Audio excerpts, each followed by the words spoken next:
Hey everyone, Eric here. Just before we get to the show today, I want to let you know about the big changes here on our team. We've now got 6 editors in both Asia and Africa producing some great journalism every day on what the Chinese are doing throughout the developing world. No one provides this kind of daily coverage about the Global South from the Global South. And that's why governments, think tanks, and investors around the world read our newsletter every day and rely on our website. If you'd like to find out what they're reading and get a truly unique perspective on China and the world, subscribe today. Subscriptions are super affordable, and you get 30 days free just to try it out. So go to ChinaGlobalSouth.com/subscribe. Once again, that's ChinaGlobalSouth.com/subscribe. The China in Africa podcast is brought to you in partnership with the Africa-China Reporting Project at Wits University in Johannesburg. The ACRP promotes balanced, considered reporting on China-Africa relations through training programs held throughout the year. More information at africachinareporting.com.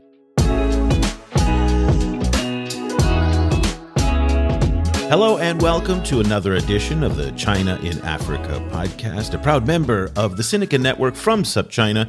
I'm Eric Olander, and as always, I'm joined by Cobus van Staden, our fearless managing editor from Johannesburg, South Africa. A very good afternoon to you, Cobus. Good afternoon. Cobus, it has been an incredibly busy past few weeks in international diplomacy. That's kind of a silly thing to say because it's always busy, but where we are today is different. The level of great power diplomacy has accelerated to, 1,000%. Let me just read you a couple of the events that have happened over, say, the past 2 to 3 weeks, and you'll find that it's quite remarkable. Back in mid-May, U.S. President Joe Biden hosted 8 leaders from Southeast Asia at the White House for the ASEAN Special Summit.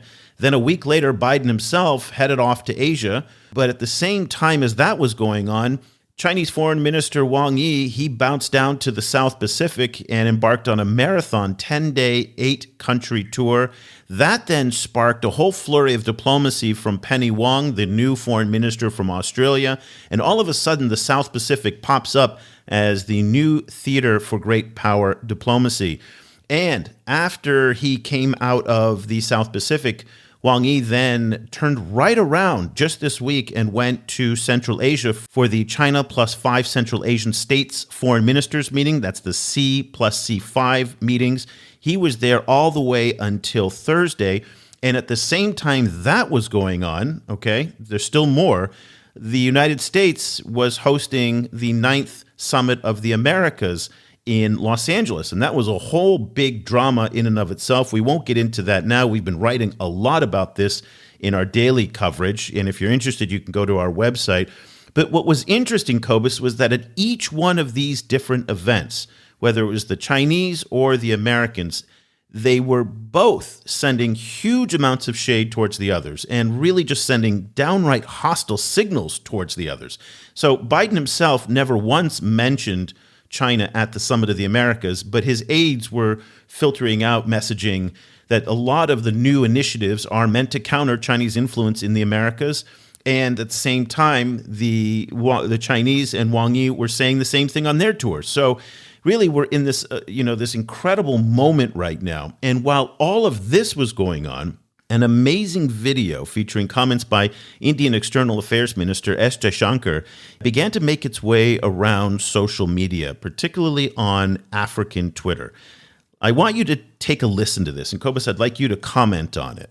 Let's listen to what he had to say. So this is from the Bratislava Forum that took place on June 2nd and featured an exchange between the MC Maithri Sitharaman and Jaishankar, who she asks, will India have to choose a side between the United States and China? One of the foremost geopolitical strategists on Wall Street sent me this question for you. Mm-hmm. And the question is simple. If and when the choice comes down to it, not today, not tomorrow, but in the future, and she strongly believes it will, for India, will it become, in terms of support, the U.S. or China? And that will be kind of a defining moment that comes out of the situation that we face with Russia right now. You know why I wanted to interrupt you in a way. Somewhere Europe has to grow out of the mindset that Europe's problems are the world's problems. but the world's problems are not Europe's problems. That if it is you, it's yours. If it is me, it's ours. I think that's something, and I see, reflections of that. This idea that, your grand strategy must be about how you will choose. Not surprising, then, that people in Africa, in Central America, and here in Asia really responded well to Jaishankar's comments. But she kept pushing, and she kept with that line of questioning, and this is where Jaishankar really pushed back. There will always be two axes at this point. I think it's an understood, accepted fact that you have the West, US-led, you have China as the next potential axis. Where does India fit into this? But are you planning to not pick a side? No, I'm sorry. That is exactly where I disagree with you. This is the construct you are trying to impose on me, and I don't accept it. I mean, I don't think it's necessary for me to join this axis or not, and if I'm not joining this, I must be with the other one. I don't accept that. I mean, I think I'm 1/5 of the world's population. I am today the 5th or 6th largest economy in the world. I mean, forget the history, civilization bit. Everybody knows that. But I think I'm entitled to have my own side. I'm entitled to weigh my own interests, make my own choices, and my choices will not be cynical and transactional, but they will be a balance of my values and my interests. There is no country in the world which disregards its interests. Cobus, that was by far the strongest, most assertive articulation of that non-aligned perspective that we have heard since the outbreak of the war. And yet still, the United States, Europe, and others are still jockeying to try to rally countries to their side and whatnot. And you're seeing this pushback. You see it in Africa, you're seeing it here in Southeast Asia, and you're hearing it from the External Affairs Minister of India. What do you think? It's very interesting. It's like this is. I think it's quite satisfying to hear him articulating it in that way. I think he really is kind of striking or like articulating something that I think a lot of people have been sensing about, particularly around the discourse around Ukraine. The way that the kind of like almost unspoken kind of assumption that everyone has to care about this particular conflict, and that other conflicts don't rate as high in terms of kind of global importance. It's something that I think has really underlain the kind of discourse around Ukraine, and I think it's like really kind of rubbed many Africans that I've seen on social media, for example, the wrong way. But this really kind of articulates why, kind of very clearly. And I think, I think it kind of throws down the gauntlet in an interesting way, kind of both to the West, I think, which is the main target, but also in a way implicitly to China. That it's an implicit kind of challenge to this idea of China as the kind of natural leader of, say, the G77, or kind of the whichever way you want to kind of delineate the global South. It's just like as one frequently sees with India, it's kind of like hitting in two directions at once.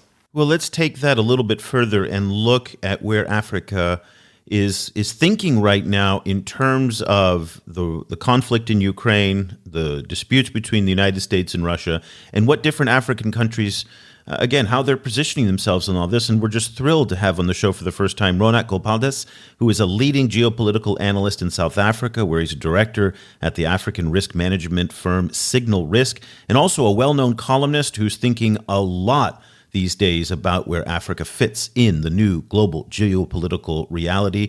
Ronak, welcome to the show. It's great to finally have you on the program. Thanks, Eric. Thanks, Cobus. It's great to be with you guys. I've been so excited to have the chance to speak with you about some of these issues. Let's just get your take on Jaishankar's comments before we dive into Russia, Ukraine, and some of these other issues. What was your reaction to what the Indian foreign minister said? Yeah, I think he hit the nail on the head. His comments resonated, and I think, a lot of Africans were sharing the same sentiments. This is not the Cold War anymore. It's not a case of being piggy in the middle and having to pick a side when it actually doesn't really serve our interests or our agenda. And I think, it really re-emphasized the need for smart and savvy economic diplomacy, which I think was very clearly articulated. And if you look at the way India's been playing this game, I think you really need to tip your hat to them, because it's been quite remarkable. On the one hand, they've got the Quad, the US, Japan, and Australia, who, really courting India as a bulwark against China. India as a democracy share their interests on the security side of things, on the technological side of things. And India is very much aligned in many respects to the Quad. But at the same time, it's buying discounted Russian oil. It's buying arms from Russia, and it has done historically.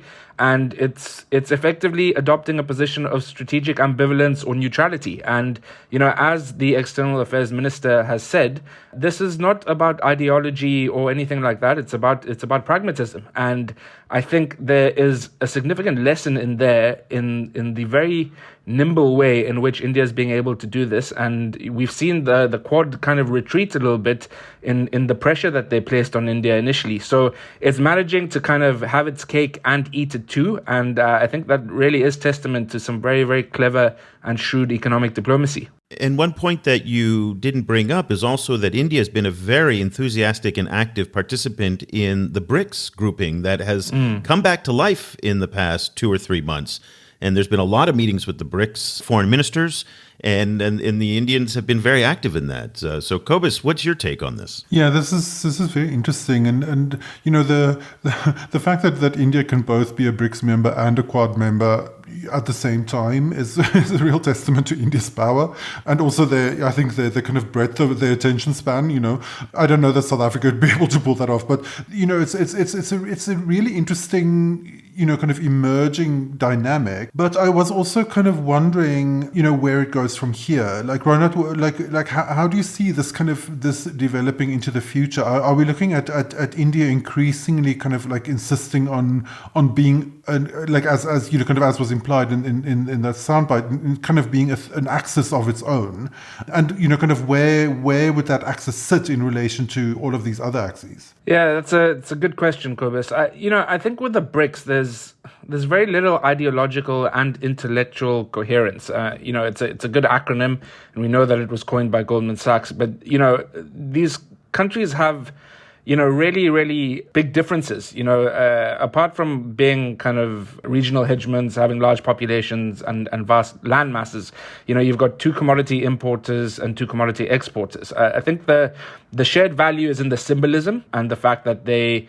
are looking to present an alternative world order to the global liberal Western order, and also the fact that it's a kind of collection of big powers of the global South. So, I think the divergences outweigh the commonalities, but the symbolism is rich in here. And, I don't know, with just firstly looking at the BRICS, how it's going to function, because we know that India and China have historically had issues, particularly over the Ladakh border. India is worried about China's expanding influence in its neighborhood, and this proposal to expand the BRICS into something bigger is very clearly designed to suit China's ambitions to expand its sphere of influence. Big question marks around whether Russia will also support this. Will sovereignty be maintained? What is the criteria to enter this new big BRICS setup? And the devil will be in the detail in that regard. So I think India is saying all the right things at these BRICS summits and wants to play a bigger role in the influence of the global South in global affairs. But I think it's very much its own power broker, and it's going to pursue what it's in its own interests rather than siding with a worldview that is incongruent with that. Well, let's bring the conversation back to Africa. That's the area that you've been focusing most of your attention on, looking at the impact of the Russia-Ukraine war on Africa. It's having a pronounced impact. Food prices are going up, especially in North Africa. Fuel prices are up. Africa is oftentimes the receiver of the brunt of the impact of these global trends, even though they contribute very little to it. That was the case with COVID as well. And so just as COVID was starting to fade, the war kind of kicks in. Let's talk about the impact of the Russia-Ukraine war. And then again, keeping China in mind here, simply because China, even though it says it's technically neutral, it has very much put its cards on the table for Russia. It has not done the same at all for Zelensky and the Ukrainians. So tell us a little bit about how you're seeing African countries. And again, there is no set Africa here. Countries are responding to this crisis differently, but give us the broad strokes of what you're seeing right now. So I think I'll break this down into kind of 3 or 4 pieces. So one is the financial markets piece, second is the trade and investment piece, and then perhaps the geopolitical dimensions. And like you said, Africa is not a country, but there are a couple of common themes and trends which I think are really worth noting. And if we kind of look first of all at financial markets, I think typically in times of crisis, what you see is that there's a flight to safety. The US dollar tends to strengthen.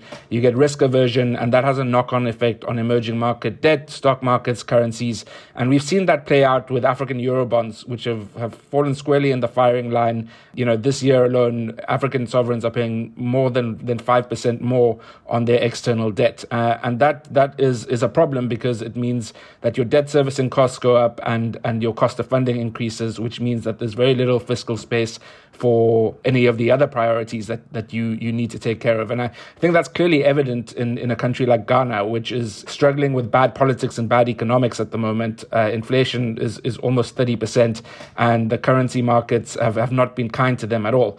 I think, this is also what happens in African Eurobond stock and currency markets is also contingent around what happens with global monetary policy. And, the Fed and developed market central banks are sitting with a unique dilemma, because they've had historic policy rates at close to 0%, inflation rising, and they're in the middle of a geopolitical crisis. So there is contagion that is going to play out, and a lot of that is going to depend on the psychology of investors. Do they see this as a long-term thing or something shorter term? So, that's the immediate pass-through effect. I think then when you look at the trade and investment side of things, the outlook here is a little bit more mixed, because commodity prices have risen, which I think at face value for the commodity exporters rather on the continent, your oil producers especially, this should really be a boost. You get the price boost, and that's great for your export revenues and the likes. But the flip side of that, of course, is that a slowdown in the global economy as a result of a shock to the global economy, which is what this is, a slowdown in Europe, which is a significant trading partner for Africa, China's zero COVID policy, again, which is going to suppress demand, means that overall growth could be slower. So it really becomes a question here of volume versus value and price versus production. And then, of course, you've got regional differences. The commodity importers, I think, are going to be really hard hit. You think of a country like Egypt over here, you think of a country like Kenya, and I think the impact, therefore, is quite mixed. And then we haven't even spoken about the supply chain side of things. You've mentioned food and fuel prices. And, in a context where already you're getting socioeconomic pressures and you're seeing coups in a number of countries, you just need to think back to what happened with the Arab Spring, what happened in Sudan with bread prices. This could really, really see a lot of political volatility in a number of countries across the continent. As you pointed out, we've seen kind of early signs of this kind of volatility, kind of starting to take off. Where are you particularly concerned in relation to political volatility in reaction to these shocks? Given what's happened in West Africa at the moment, where we've seen 3 coups at the start of the year, we saw Burkina Faso, Mali, and Guinea. I think that region is really generating a lot of attention. And I think it speaks to a lack of legitimacy in or trust in democratically elected governments. And I think COVID has simply magnified a lot of those issues, which has created governance vacuums. And people with nothing to lose, when food prices, when transport prices are going up, they look for alternatives. And it's been very curious to observe the average ages of these leaders who've orchestrated the coups in these countries, which is around 38 to 42. And it speaks, I think, to the disconnect between Africa's old leaders and the young people that they lead. So I think that region in particular is one to watch. That's not to say that the outlook politically is all doom and gloom across the continent. And, there's this narrative that democracy is slipping across Africa. And I think, there's a bit more nuance to that, because there's some examples of really positive democratic trends having occurred over the past few years. We saw in South Africa, former head of state going to jail. We saw a youthquake in Zambia where the incumbent was voted out. We saw in Kenya and Malawi the judiciary overturning flawed elections. So, there are bright spots. We've seen changes of power in a number of countries in recent years. We've seen protest action occurring through the courts rather than the streets. So I think the political outlook is not linear, and democracy is not linear across the continent. But I think the West African region is one that we need to watch closely. And then also North Africa, given the dependence on wheat, fertilizer, and fuel imports, could be quite volatile. And then Southern Africa, with its unemployment issues and fundamental lack of competitiveness in a number of its economies, could see significant pressures. So just on that point about democracy, it's going to be a critical next 12 months or so, because elections are underway in some of Africa's largest countries. So Kenya is going to have a vote this year. The Democratic Republic of Congo is going to have a vote next year. Nigeria is also now ramping up their campaign as well. So it'll be very interesting to watch how those play out. Also, some news that we got just a couple days ago, actually, is that the Chinese have announced the date for their Horn of Africa Peace Conference, which will be held in Addis Ababa on June 20th and 21st. They've gotten a very enthusiastic response from all of the Horn of Africa countries. It will be a very interesting first time that China steps into this realm of international diplomacy that up until now has either been convened by Europeans or Americans. So it brings me to my question is, what role for China do you see in Africa in this point now? Financing has gone way down, which has been related to a little bit of the issue that you talked about with Eurobonds, especially for infrastructure financing. 10 years ago, it was money flowing out of the China Exim Bank into African economies. That's not happening anymore, forcing African governments now to look elsewhere to raise money, and the private capital markets are turning out to be very expensive. The IMF and the World Bank are not as committed as they used to be. They're not signing the big check, so there's really nowhere to go. The Chinese are involved in this Horn of Africa Peace Conference. They are involved in peacekeeping in the DRC. What role, if any, do you see China playing in some of these geopolitical challenges that Africa is facing today? So I think, I'm going to flip the question a little bit and view it from the perspective of African states. And I think, over here, they need to view China as one in a range of options that they have for financial and strategic and economic support. I think, in the past, it's often been framed as, it's China versus the West, and you've got your established players. And African sovereigns prefer interacting with China because there's supposedly less conditionality and they ask less questions and they're less patronizing and paternalistic. I think the equation has changed somewhat. China, like you've mentioned, has its own domestic issues to concentrate on and is going to be a bit more selective. And I would say that for African countries, they've now got a range of options over here. You've got your established players on the continent. So you've got your Chinas, you've got your European countries, the US, with the IMF seems to be, and under Biden administration seems to be embracing multilateralism a lot more after the damage of the Trump regime. So those are your established suite of players. And then you've got Turkey, which is rapidly expanding its influence. You've got India, you've got the Middle Eastern countries, your Qatars of this world, Japans of this world. And I think this is where, again, to bring it back to this economic diplomacy game, where that becomes really important, because there may be an affinity to China and an ideological affinity, but things change. And I think it would be quite worrying and problematic for African countries to put all their eggs in one basket. China has obviously got a strategic interest and rationale for maintaining strong relationships with Africa. We've seen how well attended FOCAC is, and the messaging coming out of a forum like that is, again, that China is a committed and active and the preferred partner for African states. China was once poor, is now rich, and is there to support Africa's development needs, its infrastructure needs, and the likes. And I think, that level of respect, obviously from a PR game, is really important and it creates influence. But then there's the soft power lever as well. And here, I think technology is very important.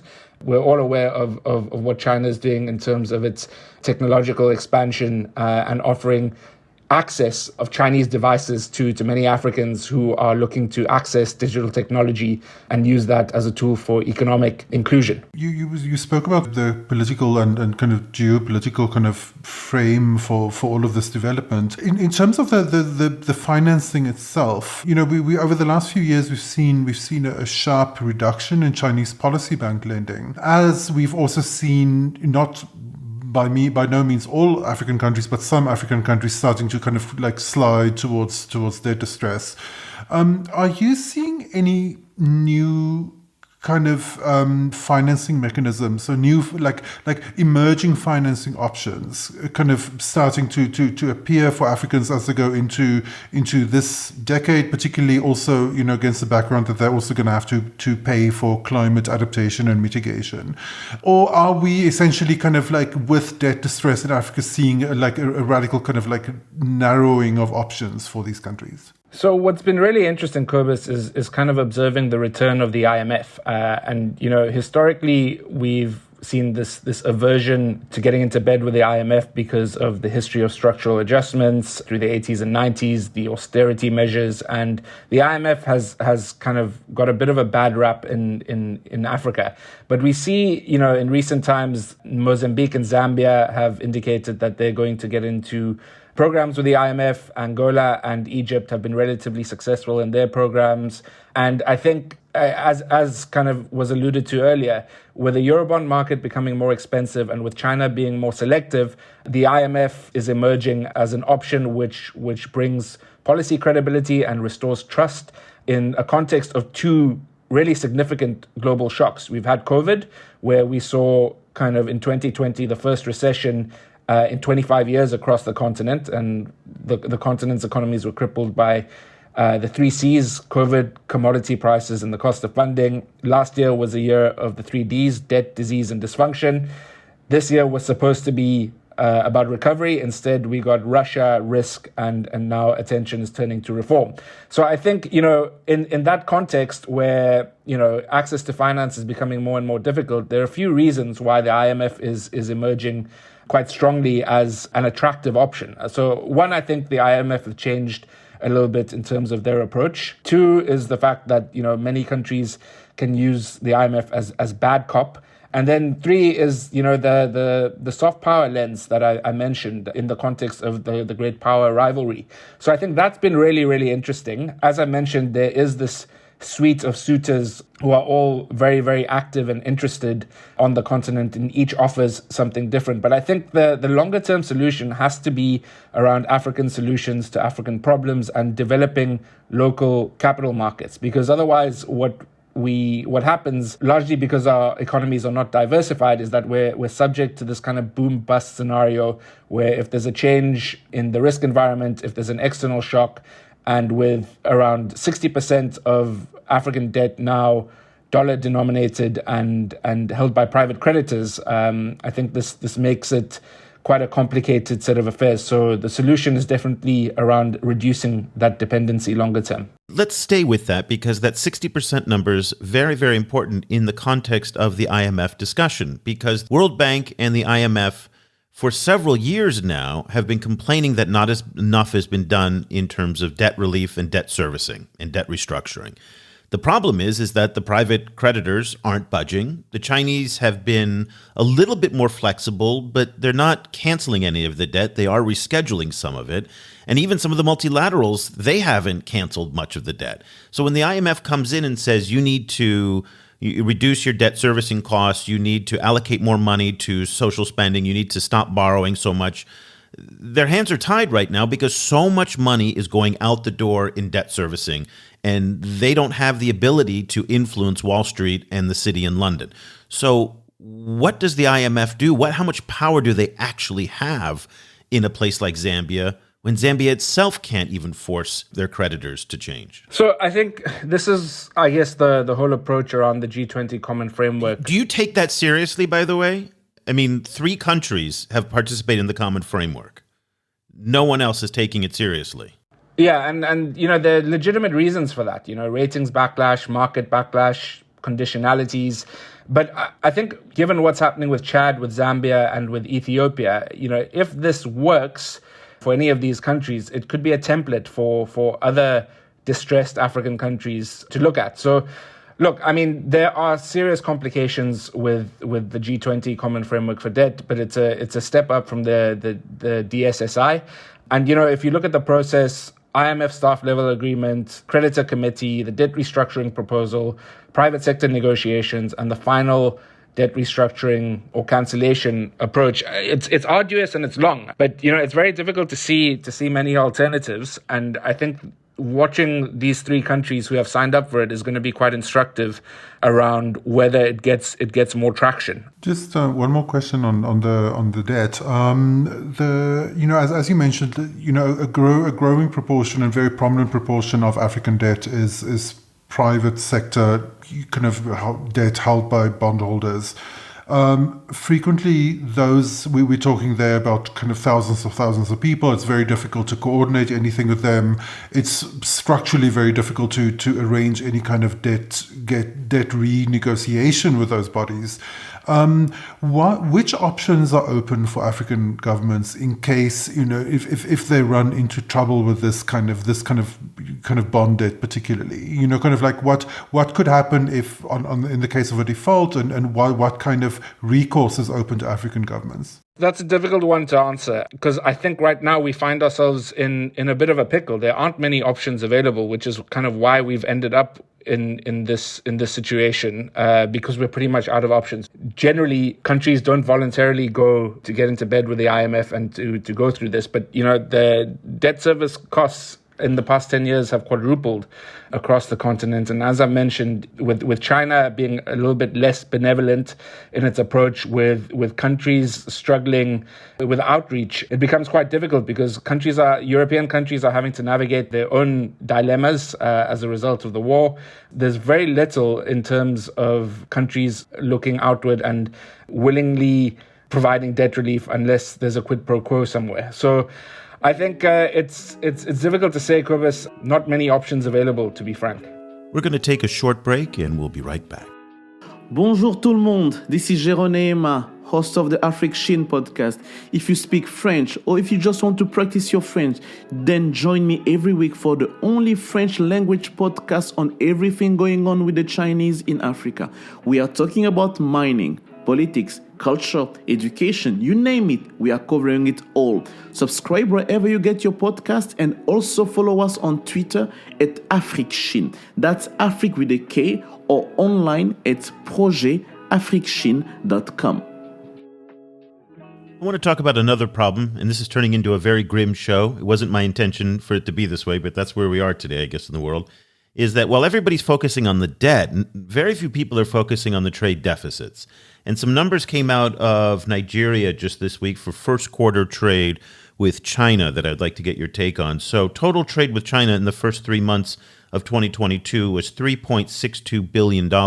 That's very healthy, and it indicates, in fact, that Nigeria is one of China's top 5 trading partners in Africa. But however, when you dig down, you start to see the problems that reveal themselves across Africa, South Africa being an exception, of course. So total imports in Nigeria of Chinese goods, $3.2 billion. Total exports, $355 million. It's the same situation in Senegal, in Ghana, in Kenya, in any number of countries. Billions coming in from China, millions going out back to China. Huge imbalances. This gets to our question of, if you're going to improve the economic condition of African countries, you're going to have to move up the value chain, increase exports. This is where the AFCFTA comes into play. Let's talk about your views on trade and what can be done to narrow the trade deficits with a country like China. So there's no quick fix to this, and I think a lot of it speaks to the structural issues in many of these economies. So, I referenced the boom-bust scenarios, and that's fundamentally the problem. I think what's quite clear to me through COVID is that we need to look domestically to solve our problems. I think the external context, with the lack of vaccine access, with the fact that we've been so far at the back of the queue as Africans, has indicated that the kind of vaccine apartheid as well has indicated that these external relationships are transient. And then, internally, there's no other option but to start trading with each other. And this is where I think we need to be smart around how we do this. The African Continental Free Trade Agreement has the potential to create a it's created the biggest free trade agreement in the world. And, it's bigger than India in terms of market size. So regardless of what kind of investor you are, that's too big to ignore. I think it's the low-hanging fruit. It allows us to be smart. It allows us to create larger regional blocks and reduce friction costs. And at a time when much of the rest of the world is looking inward, we're trying to reduce these costs. And, the momentum around the AFCFTA through COVID has been good. When there were financial and human resource pressures, the Secretariat was still launched and it maintained that momentum. So I think we've got really no option but to integrate as African countries and to reduce this dependency. I think also we can't follow the traditional path to success. So, the demographics don't allow for it. So we need to be smart. And, I reference the concept of smart cuts over here, where effectively we've got to hack the ladder to prosperity. We cannot follow the conventional path. And I think over here, there are a few economic avenues that are really important. But I think agriculture, given the resources that we have, the amount of people it employs, and the use of technology, if we can stimulate and catalyze agriculture on the continent, I think that is going to be hugely beneficial. And, given the shift away of Europe from Russian gas, I think this has the potential to also catalyze an energy revolution across the African continent. So the green economy in particular, I think is something that could be really unlocked. And this is where COVID has really accelerated the trends that the AFCFTA seeks to solve. So, you've got localization, you've got digitization, and you've got industrialization, which are all core tenets, and those have all been accelerated through the pandemic. Which kind of role do you see China playing in these developments? Obviously at the moment, China, as Eric mentioned, China is a massive market, but China is also particularly a massive market for raw materials. And it doesn't seem particularly kind of exercised to move to lessen that to that proportion. So, kind of, do you see China to be a help in some of these developments or more of a hindrance? It depends really on how African sovereigns negotiate with China. So there's, a tendency to demonize China, to blame China for a lot of things, neo-colonialists, the new colonialists in town. And I think it depends how and where strategically African sovereigns want to engage China. And I think, given the infrastructure deficits that we have and China's Belt and Road Initiative, I think there's an obvious comparative advantage over there. Africa needs roads, it needs rails, it needs all of this to catalyze trade and to kind of move up the economic value chain. And I think that is something that will continue. I think what the terms and conditions around these engagements are is something that we need to negotiate better. There's a lot of resentment, obviously, around China bringing its labor forces into various countries on the continent. But I think it's a two-way street, and I'd like to see more African agency in that regard. But I think infrastructure will still be the key driver of the relationship. Let's close our discussion on infrastructure. So Sunday, June 12th, will be a very important birthday. Cobus, you've written a column that will be featured in our newsletter coming up next week. If you're listening to the show before next week, I'm going to tease it. It is the first anniversary of the announcement of the Build Back Better World initiative. And that was announced at the G7 summit last year in Scotland. Since then, Cobus, not a lot to show for it. There's been a few listening tours and certainly no shovels in the ground. This whole expectation of being an alternative to the Belt and Road Initiative has not materialized in the first year. Maybe they've been distracted by what's been going on in Ukraine. But Ronak, what is your assessment of Build Back Better World and the American alternatives and the competition that the Americans say they want to bring for the Chinese infrastructure financing space? It's a great, catchy slogan, the same way as kind of the global gateway that Europe has launched as well. And I think the proof is obviously going to be in the pudding. All of these initiatives are great, but we want to see the implementation. And I think what we are seeing is that relative to the previous regime, the Biden regime is at least starting to communicate better, to take its kind of role in multilateral diplomacy a little bit more seriously. But I think the U.S. has a lot of catching up to do. And whilst we are seeing the contours of a of a policy starting to form, I think there's a lot that it needs to do in terms of its PR game, in terms of presenting a compelling vision of the future. Because I think at the moment, amongst many Africans, there's a sense that democracy hasn't worked. The Washington consensus has been rejected by the architects of the thing in the first place.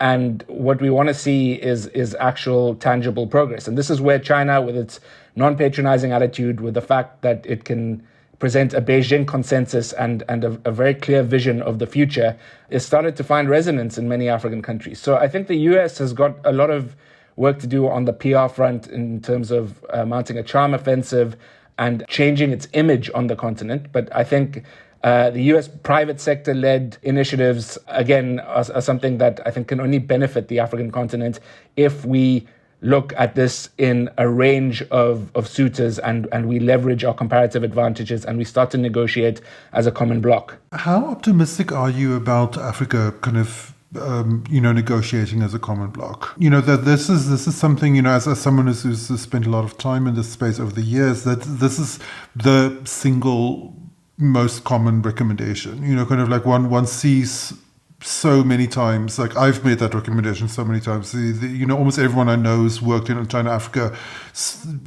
issues at some stage said Africa needs to unite and kind of negotiate with China and with other external stakeholders together. What is holding that back in Africa? I mean, it's instructive, I think, to look at the votes on the UN Security Council over here, because I found those very revealing, because it revealed the schism in the governance norms with different countries voting in different ways on both the resolutions. And I think it speaks to the fact that they're clearly divergent agendas, and it undermines this collective approach where you can maximize the population size, the gravitas, speak with one voice so that you're taken seriously. And I think, can you blame countries for this approach? I mean, depends on your perspective. But I think what we saw here through the voting was, very, very different calculations. So for some countries, it was, just self-preservation, not wanting to disrupt or antagonize Russia, who exports kind of wheat and fertilizers. For some, it was ideology, greater affinity to the Soviet era. For some, it was just pragmatism. And I think, if we break it down even further, there are about kind of 4 real categories of African countries and how they voted. So the kind of regimes that are propped up by Russia that lack legitimacy. So your Central African Republic, your Libyas, your Malis, where, Russian private militias are very active. Then you've got a second tier, your likes of Zimbabwe, Angola, Uganda, etc., where there's some political patronage and support, and there's disinformation, but it's a kind of soft affinity. Then you've got your third tier, which is your non-aligned countries, your South Africas, your Moroccos of this world. And then, the major democratizers, your Ghanas, Mauritiuses of this world, which voted to condemn Russia. So I think that is quite revealing. And again, to the point around maximizing each country's interests, that's fine to do when you're in India, when you've got the size, the scale, and the gravitas to do that. But if you're a collection of small fragmented countries not speaking in a bloc, I think your influence is significantly reduced. And I think that this vote has made it quite apparent the difficulties that are going to be involved in getting that level of coordination on a Pan-African level, particularly when you see previously Kenya trying to negotiate a bilateral trade deal with the US, where you've seen xenophobic issues in South Africa, where you've seen border closures between Zambia and Tanzania. So this kind of friction, I think, is going to be there, and it's amplified and magnified by COVID. So how policymakers are going to be able to resolve this tension between this kind of sovereign autonomy and this grand vision of the future, I think is going to be quite challenging, as is quite evident. But that's going to require coordination, leadership. And through the pandemic, we saw signs that was possible. But yeah, there's no doubting the magnitude of the challenge ahead. Although I don't really see any clear alternative. I think this is, like I mentioned, the external context and the domestic context lends itself to greater integration, and I don't see any other alternative. Yeah, these are dramatic times, so maybe Principles are subject to circumstances, what everybody says. So maybe the circumstances will be so extreme that people will have to come together and put aside some of their national interests to negotiate a better deal, not only with the Chinese, but with others. Ronak Golpadas is a director at the African risk management firm Signal Risk.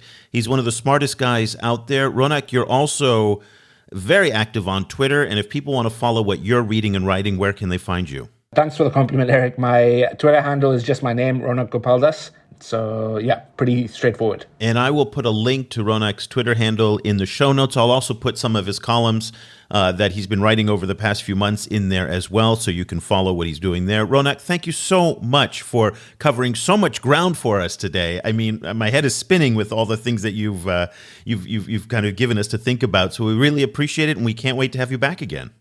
Thanks for having me, guys. Really enjoyed the conversation. Cobus, you've been talking about this for years. Ronak brought it up about this idea of African countries coming together to negotiate as a bloc, to take on the Chinese, to get better deals out of the Chinese. And I know that sounds great in principle, and it sounds wonderful. But in practice, there's not really any precedent for this when countries negotiate contracts and loans as a bloc. What sovereign law does it go under? Who signs the contract? Where are the obligations if country X and country Y don't fulfill their parts of the contracts? I mean, the complexities, the fine print on this is unimaginable in terms of what it is. So I know it makes people feel better to talk about coming together to negotiate as a bloc. And it's one thing to do that at UN votes or WHO votes where there's no money on the line and it's politics, so they can come together. But when you put cold, hard cash on the line and credit ratings and risk and all of that, I just don't see it working. And I know there's probably some examples of small countries doing it, and we heard about how the last year's FOCAC, how the African delegations were negotiating more collectively and asserting themselves more collectively in Beijing. That makes all the sense in the world. But in terms of negotiating money from the Chinese that's bound by contracts, I don't see it happening. I agree. I think well, maybe I should qualify. It's not that I don't see it happening. It's that we don't yet have the mechanisms in place in order to facilitate that kind of collective negotiations. And we would have to be a lot more specific about what exactly these, kind of purported countries would be negotiating for. So that those are two issues that would have to be clarified. But I think what one sees is, I think that there is a kind of a movement in that direction. Kind of, for example, it was very interesting for me to, when Wang Yi, China's foreign minister, went to the South Pacific recently, all of those countries were talking to him in a bloc. And it was all a collective thing, and it was all consensus based. And admittedly, as you also, I think, kind of implied, is they weren't negotiating, say, kind of an infrastructure contract. It wasn't as concrete as that. But even so, there was a lot of kind of shared issues being negotiated, and clearly China would have preferred to do that bilaterally, as is their way of doing business. But in this case, the Pacific Island nations were together, and they managed to kind of to get, or to not be pushed in a direction that they didn't want to move in. So I think that, but a lot of these things are very much kind of still in the future. They're kind of the things where the mechanisms themselves would have to be generated from the bottom up. Actually, let me now correct myself, because you brought up the South Pacific, and just this week, Wang Yi was in Central Asia, where he was talking to 5 Central Asian countries, and they were talking about building regional railways and regional infrastructure across borders there. So again, this is why it is so important for people to look at what the Chinese are doing in other parts of the world. And also, by the way, word is coming out here in Southeast Asia that they want to extend the China-Laos railway from Vientiane in Laos all the way to Bangkok. So that too would be a regional cross-country piece of infrastructure. So there is some precedent out there, but I think you're right. So I'm correcting myself here that there might be some precedent to do this, but we have to look at other parts of the world. Certainly in Africa, there isn't it right now. But And here's the point that Ronak also brought up, which is in order to do this, there has to be a certain level of stability in Africa, and certainly in regional parts of Africa. So right now, we didn't talk about one of the biggest challenges is the fact that conflict in the eastern DRC is really starting to heat up, bringing in Uganda, Rwanda, the Democratic Republic of Congo in a nasty, nasty, bitter fight right now. And again, this undermines this idea of collective ability to negotiate with the Chinese when in fact there is conflict or just massive disagreements and things like that. And I think the Chinese are very, very shrewd negotiators and would find those cleavages and pit or take advantage of them and pit them against each other to get a better deal. Quite possibly. I mean, the Chinese are also very risk averse. So like they part of the fact that they're kind of expanding globally in many regions at once is to not have all of the eggs in one basket, to not have to deal with a complicated kind of situation like that would be developing, kind of in the Eastern DRC. So, it's bad news, not only for that specific region, but for the fact, for example, that as we've seen over the last 10 years, there's a lot of planning in East Africa to try and connect the DRC to various East African ports, and that planning is fundamentally related to the Chinese. It's like it links to Chinese kind of cross-border rail networks that are already kind of partially built, and that they, like many of these governments, would like more Chinese funding to try and kind of to bring to fruition. And linking the DRC to East Africa is a fundamental part of that plan. And so that conflict, as we've seen with DRC conflicts in the past, it's such a big country that it tends to have a kind of a very complex kind of destabilizing effect on many countries at once around it. And one could see that potentially in East Africa. One could also see it potentially in Southern Africa, because in the past, Zimbabwe, for example, got really significantly pulled into DRC conflict. So it's bad news all the way around. And those supply chains that you're talking about out of the eastern DRC are also in development towards the Atlantic coast, where the Angolans are building out the port of Lobito and the Benguela 1,000-kilometer railway. Also, Namibia has its eyes on a new railway connecting the DRC to Walvis Bay. So they want to build those cobalt and now lithium mines and copper as well out to the Atlantic coast if the East Coast is too volatile. Just very quickly before we go, I want to get your take. You're writing a column right now on the B3W. We got Ronak's take on it. I'd like to get your thoughts on it now that we're coming up on this one-year anniversary. What are you going to be writing about in this column that we can think about in terms of how to understand what is or maybe isn't Build Back Better World? To a certain extent, Build Back Better World has, it's a very interesting phenomenon to look at, because it seems to fit into some of the other patterns that we're also seeing, emerging from the US and Europe, which is a lot of very, very ambitious plans being announced, a very strong focus on norm setting kind of happening, kind of within those plans. A lot of those plans, this is true for Build Back Better World. I think it's also somewhat true for Global Gateway, but also for non-infrastructure related initiatives, as so some of the kind of new plans that have been announced by the United States and Southeast Asia and now in Latin America. There's a lot of talk about coordinating everyone, kind of setting up unified kind of systems of norms, systems of supply chains, kind of streamlining things and making systems better. There's a lot of talk around those issues. Not so much concrete talk about specific sums of money being allocated, which kind of makes sense politically within Europe, the UK, and the US at the moment, I think.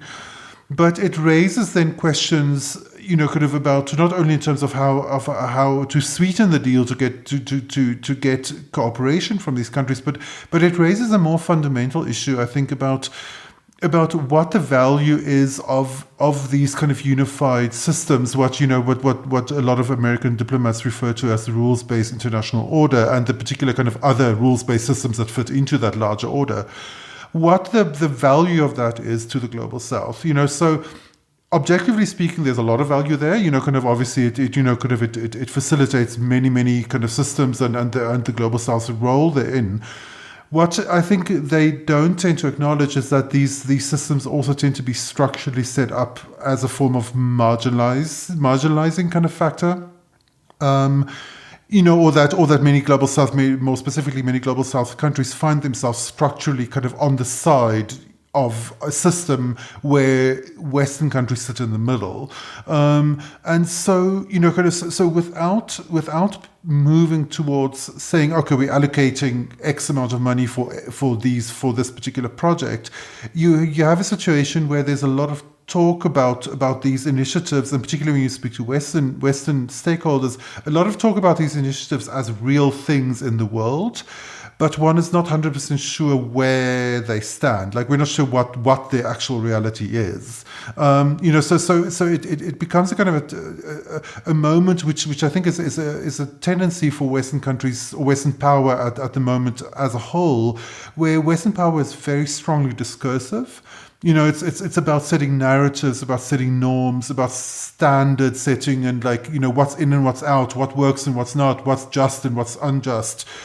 But kind of the way that kind of like discursive power hooks to economic power and to political power is more unclear. Maybe because all of this discourse is coming from governments, and we're not necessarily seeing the private sector that is the real engine of Western economic power necessarily being so coordinated with it, so it raises all of these questions, even though we're just getting more and more kind of like discourse around how great it's going to be when everyone is on the same page and on the same system. I don't know, does that make any sense? It does. And it talks to this lack of coordination or inability, or just the systems being different in the US and Europe to rally and mobilize policy banks, also political parties. The Chinese are very effective at bringing together the Communist Party, the state-owned banks, the state-owned enterprises, the private sector, all together in one. And the US and Europeans are not as effective at doing that. So I think that is really ultimately a very big challenge for B3W. Keep an eye out for Cobus's column that's going to come out next week on the site at ChinaGlobalSouth.com. While you're on the site, you also should probably check out some of the great coverage that we did this week on the new, or maybe purported, again, it's not 100% confirmed, but it's more confirmed than previous instances of this happening, of a Chinese Navy base in Cambodia. We did a lot of discussion on that this week, and also a lot of coverage on Wang Yi's visit to Central Asia. So check that out. Lots going on next week, of course, with the anniversary of B3W. We're going to talk about that quite a bit. Also, we're going to have an interview with China's former ambassador to Zimbabwe and current consul general in New York. We'll have an interview with Huang Ping coming next week as well. So lots to look forward to there. Also want to give a very, very big shout out to our Patreon supporters. Some folks, Cobus, are getting mugs that are shipping out this week, which is really exciting. So our top tier supporters, they get a China and Africa podcast mug that they can proudly put on their desk. So that's very, very cool. And we're very excited for them to ship out some mugs around the world.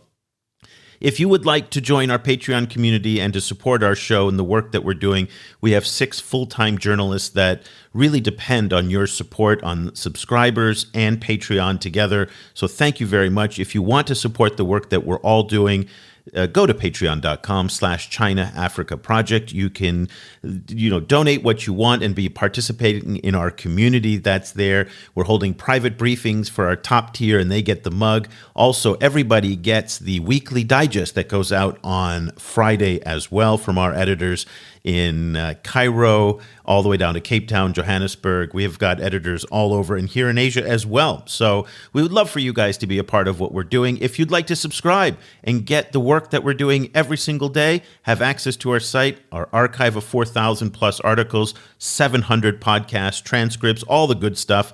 Go to ChinaGlobalSouth.com/subscribe and you'll get a free 30-day trial. So just want to put that out there just in case you're interested in following all the great work that the team is doing. So let's leave our conversation there for now. We'll be back again next week with another episode. Until then, I'm Eric Olander for Cobus Venstaden. Thanks for listening.